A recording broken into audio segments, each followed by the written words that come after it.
President Trump heads to the southern border today to make his case for a border wall. McAllen, Texas, is the area with the most illegal crossings in the country. And CNN's Polo Sandoval talked to people who live there, and he joins us live now. Polo, what did they tell you?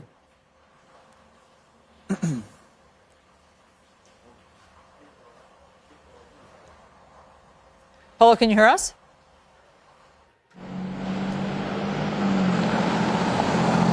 In the South Texas city of McAllen, most people we talk to disagree with the president about his proposed border barrier.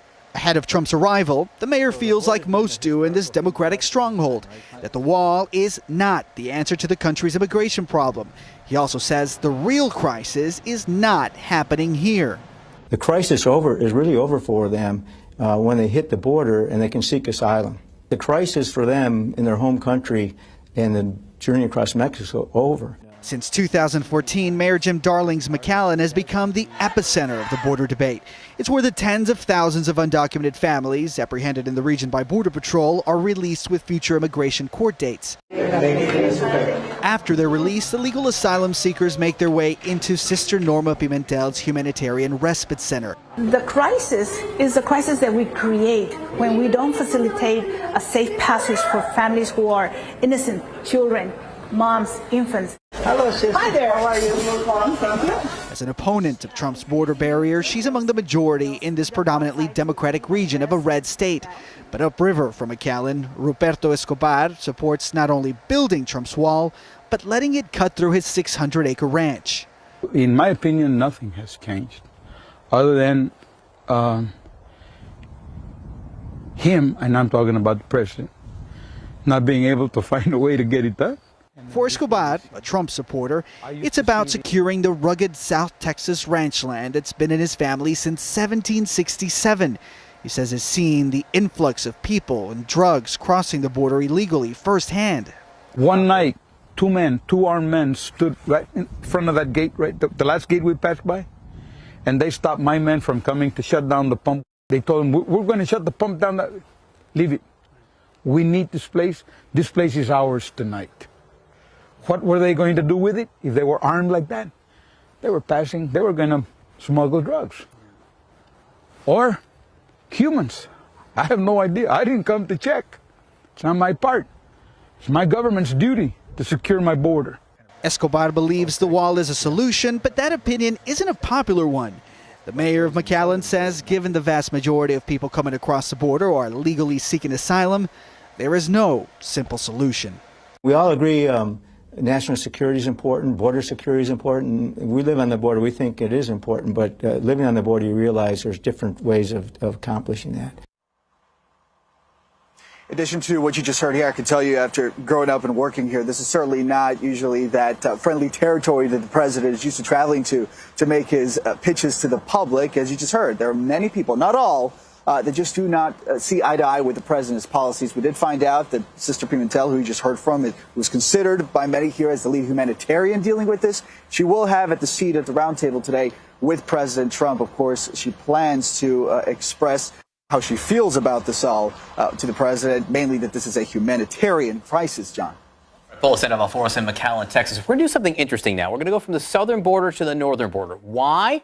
Because people close to the president in the White House have been trying to stir up threats of terror crossings in the south.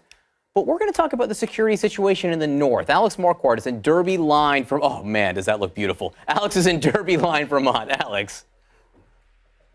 It is absolutely stunning, John. And experts will tell you that if there is a border that is more problematic when it comes to terrorism, where there's a greater potential for terrorists to get into the United States, it is not that southern border. It is here in the northern border. And you can see right here very easily why. This is the border. You can see here it says the United States. On the opposite side, it says Canada. I'm not going to cross it. That house right there, that's in Canada. This is a library right here, and we went inside, and there's actually a line of tape that cuts through the middle. One side is Canada, the other side the United States. People from this Canadian neighborhood can come and use that library without going through any sort of customs. And in fact, John, my producer Julie and I were driving around yesterday, and we accidentally crossed that border into Canada, unbeknownst to us. When we came back, we got stopped by Border Patrol and had to show our passports. But let's break down some of the figures for our viewers to show why this border might be more problematic. First of all, the border in the south with Mexico is far shorter, about half. It's just over 1,900 miles long.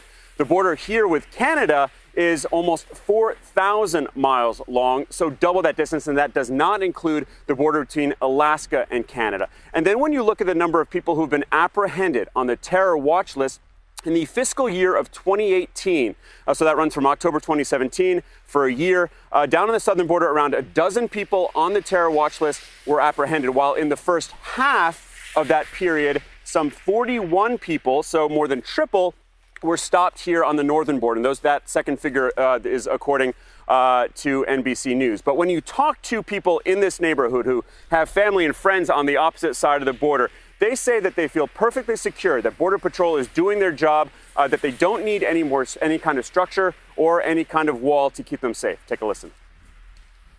We got a lot of people trying to cross, but they don't make it very far. There's no fence, though. There's no wall. No? Do you feel like that's needed? No. No. I don't think it's needed down there either, but that's just my opinion. And Allison, these are, of course, people who live across from a country that has seen some terror incidents in the past, that have seen terror cells broken up. But of course, they do not say that more security is needed, that any sort of structure is needed. And in fact, many find the concept of a wall on the southern border to be, in the words of one person, quite silly. Allison? Well, Alex, just really interesting context to try to define what the risk is, how people feel about a risk. Thank you very much for standing in the beautiful snow for us in Vermont.